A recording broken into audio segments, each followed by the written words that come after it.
We're joined at this time by Purnima Rao. She's the mother of Suchir Balaji, the young engineer who worked with ChatGPT and OpenAI, and it is being said by authorities that he committed suicide. However, Purnima Rao has reason to believe that this wasn't a case of suicide. She's hired some private investigators who've conducted a detailed probe. They've looked at the house and they've found some startling details. And Purnima is now with us to talk about the findings of this investigation. Purnima ji, thank you for speaking to us at India Today.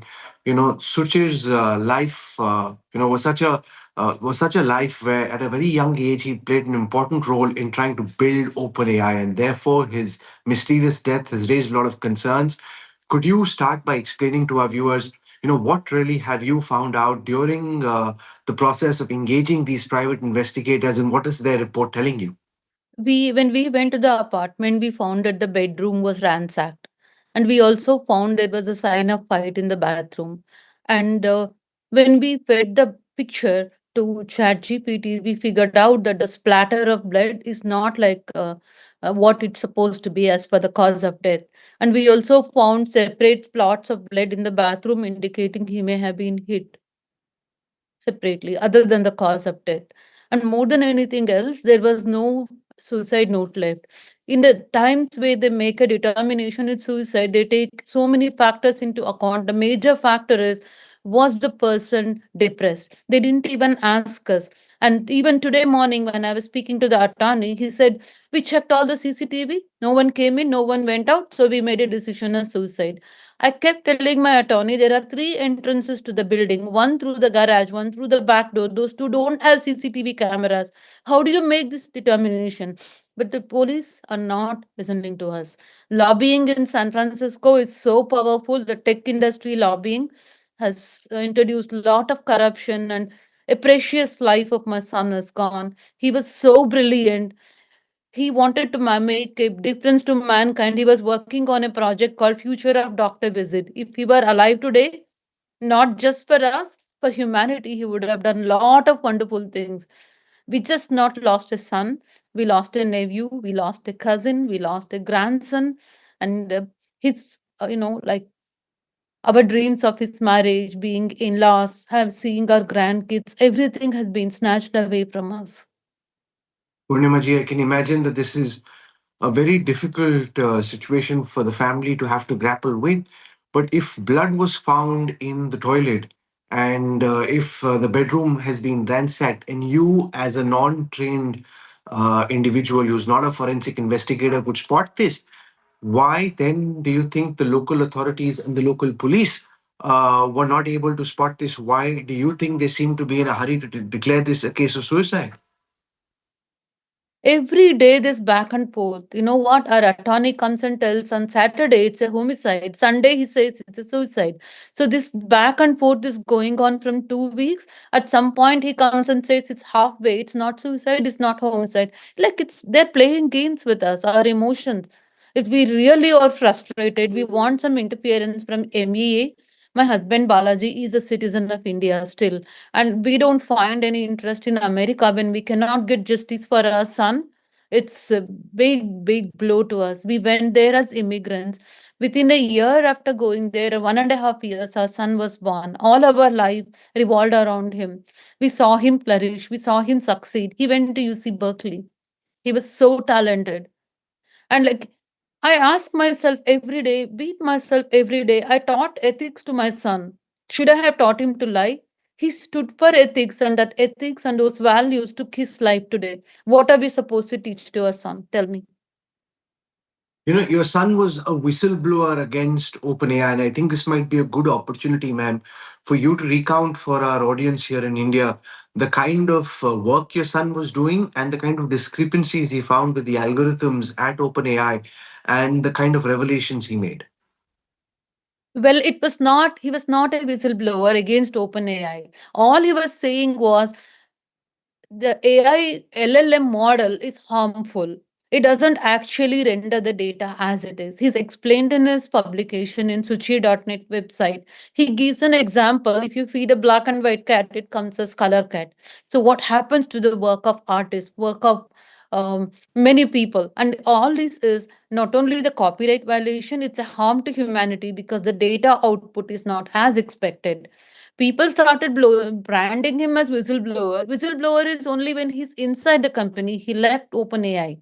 Until he was there, he never spoke against the management. He never raised his voice. He believed in what he believed. He stood out. And then he started talking about what he believed because he started feeling very bad about his work was misused and his ethics were not respected.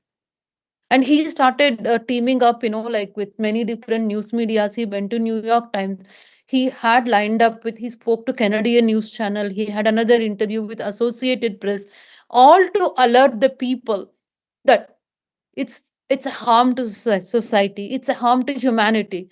He was so powerful, so brave, and if he can go and tell the world what's going on, why would he take his life? You tell me. It doesn't add up. Have you been contacted by Sam Altman or any of the people in the HR or legal team at OpenAI? Has anybody in the tech industry in California made an attempt to reach out to you and try and speak to you in the aftermath of Suchir's death? We have not contacted them because we are grieving. Our loss is unbearable. At this point of time, what they contacted us with the stock options questions. And this has no value for us. What do we do with the money? There's no compassion, there's no sympathy. And you know what? OpenAI has not even released one word of appreciation. We know from his former boss the significant contribution. He worked directly under chief scientist. Go and ask ChatGPT. It emits all nonsense about our son, all made up stuff. This is the loyalty they have for his work. He spent 4 years there and he was critical, vital for success of ChatGPT. And what We are specifically really. are you hoping for now? What are you expecting from those watching and from the authorities in California? What specifically are you asking for? We want FBI to investigate this cause because the corruption here in San Francisco Bay Area tech industry is very high. We want FBI to investigate, and we also want support from people. We want people to stand with us and give us the courage, give us the support. And every household, I just ask every parent, if you ever come to a situation where you have to regret teaching ethics, raising your child the right way, what more can you do? Do we want to teach our children to lie and to hide under the cover? What happened to our son? Why? He didn't do anything wrong. He quit his job and he didn't even back up. He had plans of his own non-profit startup. He had 5 people teamed up with him. He was planning to get his seed funding. What he was planning to do? Future of doctor visit using machine learning and neuroscience.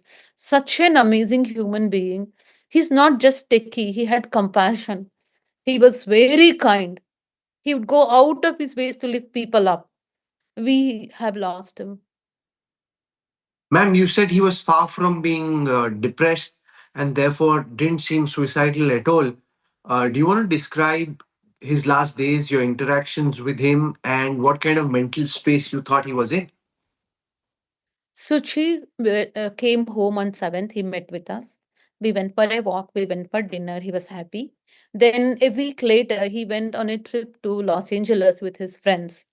He celebrated his 21st birthday, 26th birthday on November 21st. He cut the cake at dinner and he had great time with his friends. 22nd, he came back. We spoke to all his friends. We have pictures of his happy vacation time. We spoke to all his friends. There was no sign of disturbance, no sign of stress, nothing at all. In fact, the leasing office manager in the apartment complex where he lived, he saw Suchir coming down from Uber with suitcases. He talked to him, and Suchir said he went to LA and he's coming back home. In fact, on CCTV, they see that he went out to get dinner through the CCTV camera for the building. He comes back happily with dinner. When we go to his apartment, he's finished his dinner. I don't think he even slept that night. We don't see signs of his bed being made or anything. So they've taken his life the same night when he came back from LA. He was very happy. And we also have his journal that we got. And his journal states his emotional state of mind. We have copy of the messages that we got downloaded, all the chat conversations. upbeat. And he was writing, such high level philosophical stuff. Atman, Brahman, even parents we can't understand. It's where is depression? He was at a completely high level. None of us can reach him. It's a big That's tragedy, humanity, and we should be ashamed. We should be ashamed of ourselves for getting us to this level of killing someone. in that journal, or in the messages, do you see anybody who's threatening him, trying to push him down, something that he's grappling with, which could possibly be something you'd like the authorities to be looking at? No, nothing like that. Actually, we had his memorial service, and then we had 30 kids come like this. He had no enmity since his birth till now. But his enmity was with the hundreds of billion dollars AI industry, where he was stating there's a lot of money at stake here. I wouldn't want to name one person, but I can look at the reality. Reality is like there's a lot of investment gone into AI industry, and his testimony would have turned it upside down. He was named as a witness for New York Times. Within a week after he was named as witness, he's gone. Do This you is the think reality. because he was doing these interviews, because he was revealing how these AI models steal copyright, do you think that's why the powerful people in the artificial intelligence industry who probably wanted to get him killed? Is that the sum of your supposition? And he also had some documents. They said, New York Times said he had some documents. He had some information that would have been very critical. That would have actually shaken the AI industry, or at least OpenAI and Microsoft. If if he were alive and if he had given his testimony, it would have been very, very impactful. They didn't let him leave.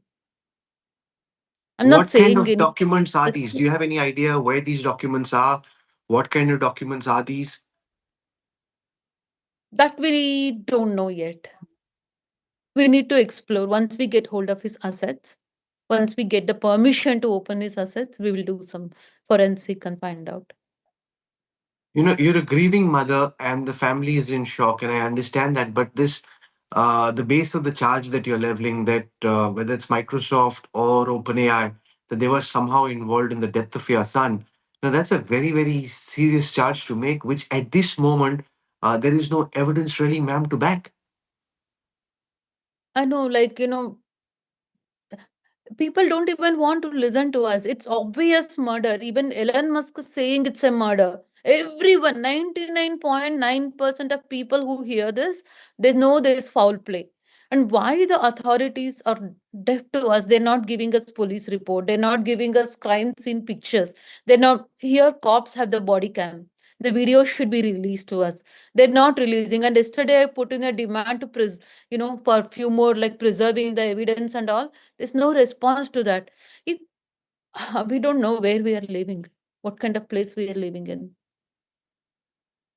Have you had an opportunity to present the findings of this private investigators report to the local police, and what are they telling you after the second private autopsy was conducted? I think there was disturbance. I couldn't hear. Can you please repeat it? I'm saying, did you have an opportunity to present the findings of the private autopsy report to the local police? Forget what they were saying originally. After your new evidence has come to light, what are they saying now? No, we sent our own private autopsy report to police. They didn't bother to look at it. And angle in which that like whatever we are seeing, the wound angle cannot be suicidal. We know for sure.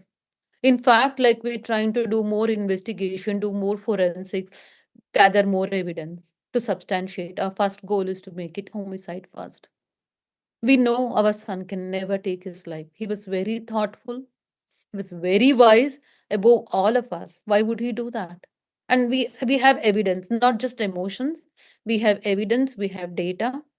Based on that, even if any genius like Elon Musk can see, why can't police and medical examiner's office see? They took 40 minutes to determine the cause of death.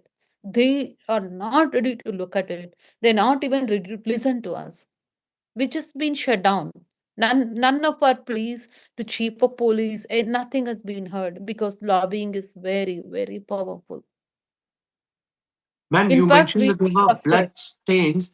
What else can you tell us from that private autopsy report? What else did the private investigator tell you in terms of what he imagines the crime scene to be like and what he saw through his investigation? Well, we can't disclose the complete details, but he gave three words, bullet points: atypical, abnormal, worrisome.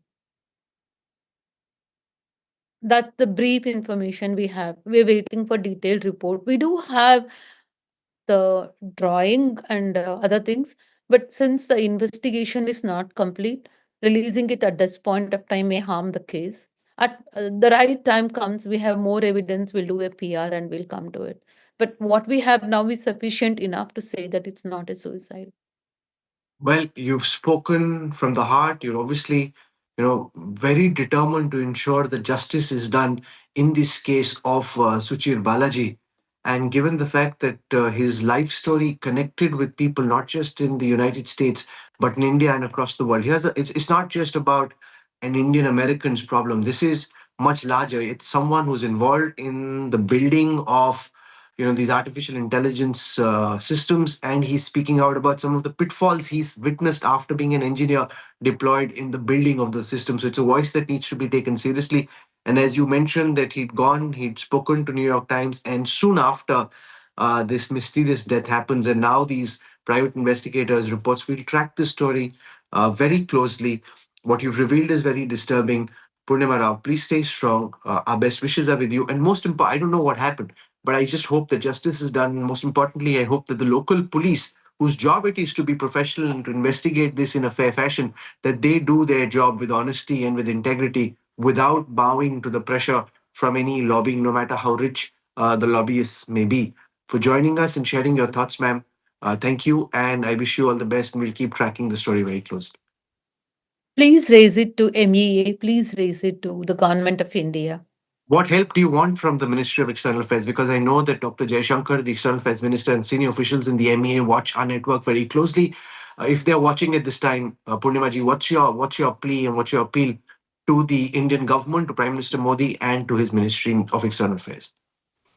We want them to push for FBI investigation. We want them to help us preserve our human rights. We want them to help us not just because we are from India. In general, like India is a major country which stands for the values, which stands for like as part of UN, right? Maybe we should reach out to UN as well.